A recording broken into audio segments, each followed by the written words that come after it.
Hello दोस्तों, स्वागत है आपका हमारे यूट्यूब चैनल सम्राट एजुकेशन में। दोस्तों, आज की इस वीडियो में आप लोगों को बीएससी एग्रीकल्चर फिफ्थ सेमेस्टर के एक विषय रेनफेड ड्राईलैंड एग्रीकल्चर एजी 501 का 3 से 4 मोस्ट इंपॉर्टेंट लॉन्ग क्वेश्चन बताने वाला हूं। मैं आप लोगों को टोटल 15 क्वेश्चन बताया था, जिसको मैंने सॉल्व कराने के लिए बोला था, जिसमें मैंने 10 क्वेश्चन सॉल्व करा दिया था और 3 से 4 क्वेश्चन मैं इस वीडियो में सॉल्व करा दूंगा।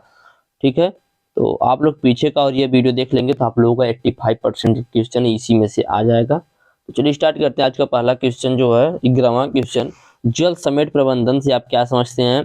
जल समेट प्रबंधन की आवश्यकता एवं महत्व बताइए या उद्देश्य भी कभी कभी पूछ लेता है। तो सब कुछ हम लोग देखेंगे। तो सबसे पहले जानेंगे जल समेट प्रबंधन होता क्या है। देखिए, जो जल समेट प्रबंधन होता है इसको ही अंग्रेजी में वाटर शेड मैनेजमेंट बोला जाता है। ठीक है, इसको हिंदी में वाह क्षेत्र बोला जाता है, जल समेट प्रबंधन बोला जाता है, जल समेट बोला जाता है। ठीक है, तो याद रखिएगा। और ये टोटल मिला जुला के जो वाटर हार्वेस्टिंग आप लोगों ने पढ़ा है वही होता है। वाटर हार्वेस्टिंग में आपने पढ़ा था कि वर्षा ऋतु में जब अधिक वर्षा होती है तो अतिरिक्त जल जो भूमि पर बने लगता है उसे स्टोर करके अपने फसल उत्पादन के लिए प्रयोग में लाना ही क्या कहलाता है? वाटर हार्वेस्टिंग कहलाता है। तो ठीक उसी प्रकार से यह भी होता है। ठीक है, थोड़ा सा उससे सिर्फ थोड़ा सा अलग है। तो चलिए देखते हैं। तो जल समेट प्रबंधन को ही वाटर शेड मैनेजमेंट या वाटर हार्वेस्टिंग कहा जाता है। जल समेट प्रबंधन को ही वाटर शेड मैनेजमेंट या वाटर हार्वेस्टिंग कहा जाता है।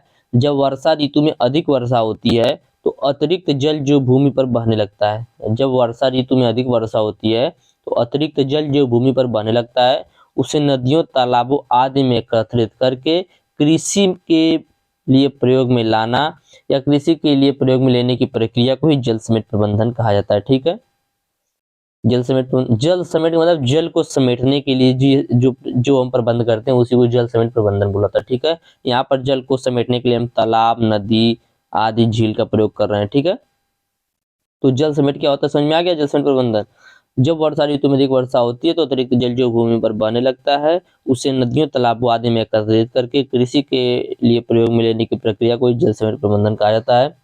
आगे समझिएगा, ऊंची नीची भूमियों यानी उबड़ खाबड़ क्षेत्रों में, पहाड़ी इलाकों में वर्षा के जल का सही उपयोग नहीं हो पाता। जहां पर ऊंची नीची भूमि होती है, पहाड़ी इलाका होता है, उबड़ खाबड़ क्षेत्र होता है, वहां पर जो पानी होता है, वर्षा का जो जल होता है उसका सही उपयोग नहीं हो पाता है और जो अधिकांश भाग होता है जल का वह फाजिल या अतिरिक्त जल के रूप में व्यर्थ में ही बहकर नदियों, नालों द्वारा समुद्र में चला जाता है। ठीक है, जहां पर ऊंची नीची भूमि होती है, उबड़ खाबड़ क्षेत्र होता है, वहां पर क्या होता है, जो वर्षा का जल होता है उसका उस जल का सही उपयोग नहीं हो पाता है। यह जो जल होता है इसका अधिकांश भाग फाजिल जल के रूप में व्यर्थ में ही बहकर नदियों, नालों द्वारा समुद्र में चला जाता है। यदि इस जल को एकत्रित करके खेती की फसलों में प्रयोग कर लिया जाए, यदि ये जो जल बहकर व्यर्थ हो जा रहा है इस जल को एकत्रित करके खेती की फसलों में प्रयोग कर लिया जाए तो निश्चय ही कृषि में उत्पादन काफी बढ़ाया जा सकता है। तो इस प्रकार से इस जल को एक जगह स्टोर करने की प्रक्रिया को ही या प्रबंधित करने की प्रक्रिया को ही जल समेट प्रबंधन बोला जाता है। तो जल समेट प्रबंधन उम्मीद करते हैं आपको अच्छे समझ में आ गया होगा।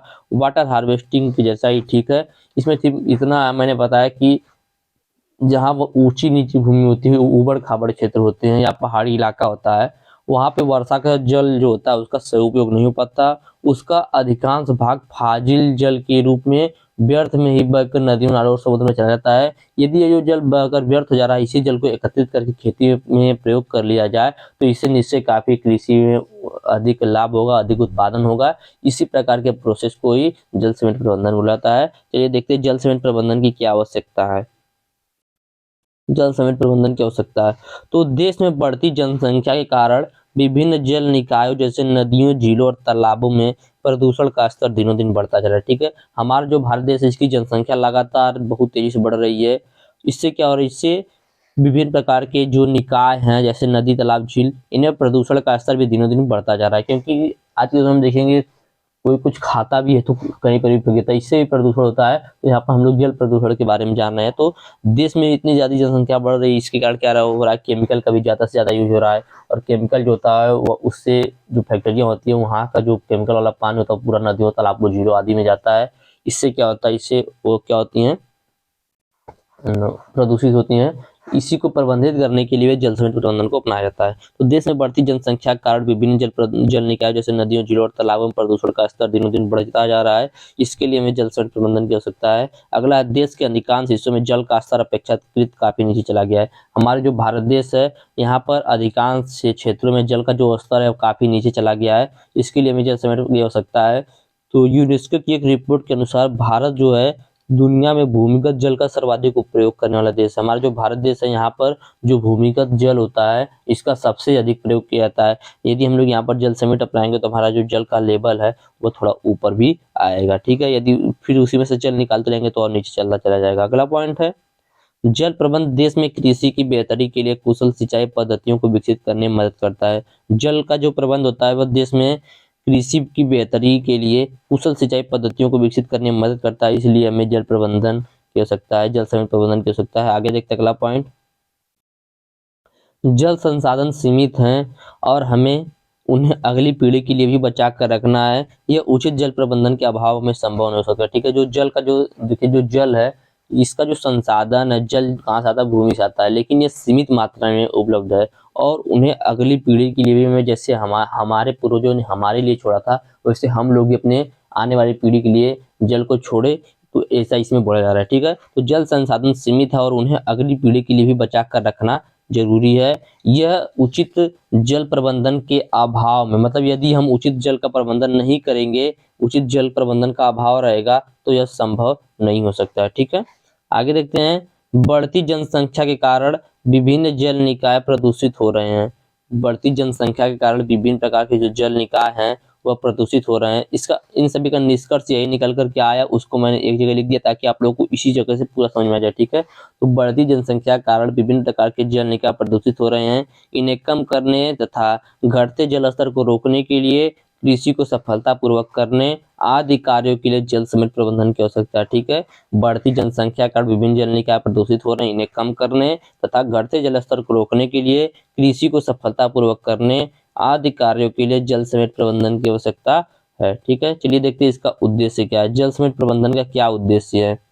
तो बहते हुए जल से होने वाली हानि पर नियंत्रण, जो जल बह जा रहा है भूमि से उसको नियंत्रित करना। ठीक है, अगला है बहते हुए अतिरिक्त जल का समुचित उपयोग, जो भूमि पर जल बह रहा है इसको हम लोग क्या करेंगे, इसको नदियों, तालाबों, झीलों आदि में एकत्रित करके अपनी कृषि में प्रयोग ले सकते हैं। मतलब बहते हुए जल का जो है वो समुचित उपयोग हम कर सकते हैं। अगला है भूक्षरण से होने वाली भूमि में जल के नुकसान को रोकना। तो देखिए जब भूमि पर जल बहता है तो वहां से क्या होता है, इरोजन होता है, सॉइल का इरोजन होता है। यदि हम क्या करेंगे, इसका प्रबंध करेंगे, इसको एक स्थान निचले स्थान पर या इसको प्रबंधित करके ले जाएंगे निचले स्थानों पर, तो यह क्या होगा, यहाँ पर भूमि क्षरण भी नहीं होगा। तो इस प्रकार से यह इसका उद्देश्य है किसका, जल समेट प्रबंधन का। चलिए आगे चलते हैं। कभी कभी पूछता है जल समेट प्रबंधन को प्रभावित करने वाले कारक।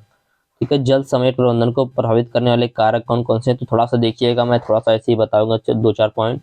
तो जल समेट क्षेत्र का आकार एवं आकृति, भूमि का धरातल, भूमि एवं इसके गुण, क्षेत्र की वर्षा, भूमि उपयोग एवं वनस्पति आच्छादन आदि इसको प्रभावित करने वाले कारक हैं। लेकिन अच्छे जल समेट क्षेत्र के अच्छे प्रबंध हेतु निम्न प्रकार के ज्ञान को होना भी आवश्यक है। यदि यह ज्ञान जो मैं बताऊंगा आप लोगों को नहीं होगा तो आप लोग जल समेट नहीं कर सकते हैं। जिसमें पहला है, भूमि के अंदर जल स्तर की सूचना एवं उसका ज्ञान होना चाहिए।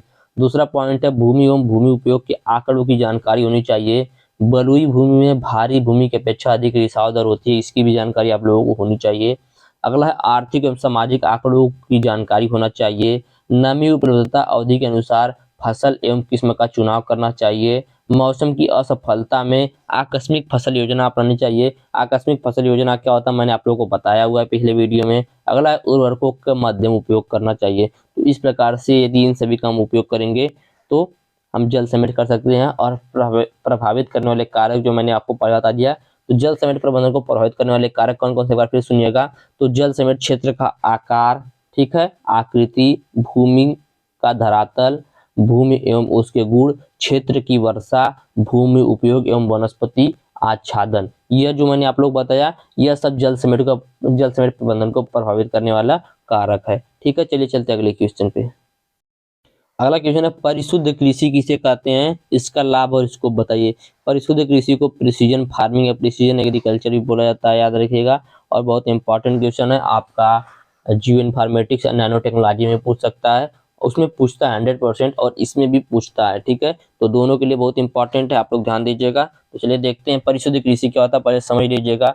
तो देखिए परिशुद्ध कृषि मतलब होता है कि जो भी कृषि का संसाधन आपके पास है उसका कम से कम प्रयोग करके बिना पर्यावरण को हानि पहुंचाए गुणवत्तापूर्ण उत्पादन प्राप्त करने की प्रक्रिया। ठीक है, मतलब कि हमारे पास जैसे मान लीजिए ट्रैक्टर है और कल्टीवेटर है, मतलब बहुत किस निम्न प्रकार के हल हैं, तो हम इसमें क्या करेंगे, कृषि संसाधन जो है इनका कम से कम प्रयोग करेंगे, कम बीज का प्रयोग करेंगे, कम पानी का प्रयोग करेंगे, कम खाद का प्रयोग करेंगे, इन सभी का कम से कम प्रयोग करके पर्यावरण को भी कोई हानि न हो, इस प्रकार से गुणवत्तापूर्ण उत्पादन प्राप्त करने की प्रक्रिया को ही परिशुद्ध कृषि कहा जाता है। तो चलिए देखते हैं। तो कृषि संसाधनों का कम से कम प्रयोग करके पर्यावरण को ध्यान में रखते हुए गुणवत्तापूर्ण उत्पादन प्राप्त करने की प्रक्रिया को ही परिशुद्ध कृषि कहा जाता है। परिशुद्ध कृषि में उपज को अधिकतम बनाने हेतु उचित समय पर सटीक और उपयुक्त मात्रा में जल का, उर्वरक का, कीटनाशक आदि का प्रयोग किया जाता है। ठीक है, जो परिशुद्ध कृषि होती है, प्रिसीजन फार्मिंग होती है, यहाँ पर उपज जो है उसको अधिकतम बनाने के लिए, उपज को अधिक बढ़ाने के लिए उचित समय पर सटीक और उपयुक्त मात्रा में जल, उर्वरक, कीटनाशक आदि का प्रयोग किया जाता है। अर्थात कह सकते हैं कि सही समय में सही स्थान पर सही मात्रा में कृषि संसाधनों का इस्तेमाल करना ही कृषि परिशुद्ध कृषि कहलाता है। ठीक है, सही समय पर मतलब कब हमें उर्वरक की आवश्यकता है, कब हमें कीटनाशक की आवश्यकता है। ठीक है, सही स्थान पर सही मात्रा में कृषि संसाधन का इस्तेमाल करना ही परिशुद्ध कृषि कहलाता है।